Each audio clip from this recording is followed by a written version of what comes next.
parce qu'une fois que la guerre a été terminée, les monnaies valaient plus rien. Le fait que les monnaies elles se dévaluent, faut juste que tu imagines par exemple un ouvrier, père de famille, qui a tout sacrifié pour offrir une vie décente à ses enfants, et quand la guerre éclate et qu'on lui promet que ce sera rapide, qui reviendra en héros, mais qu'après 4 années interminables dans les tranchées à rien faire d'autre que des choses atroces, il rentre enfin chez lui, épuisé, brisé, et qui voit que sa femme s'est fait baiser par le voisin, et qui découvre son cauchemar que ses économies ont fondu comme neige au soleil et que ses enfants meurent de faim, que les prix explosent, que tout s'est effondré et que personne ne sait comment reconstruire le pays, et malheureusement, ça donne l'ouverture à des idéologies extrêmes et à des figures comme Hitler.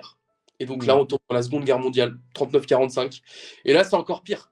C'est encore pire. Et il y a cette image, moi, qui me reste toujours en tête quand j'étais en cours d'histoire au lycée, je crois que c'était même au collège, du gars qui va à la boulangerie chercher sa baguette avec une brouette remplie de billets.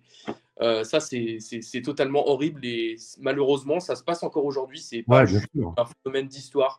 C'est encore le cas, par exemple, au Venezuela, au Liban Exactement. et dans plein de pays qui sont peu développés.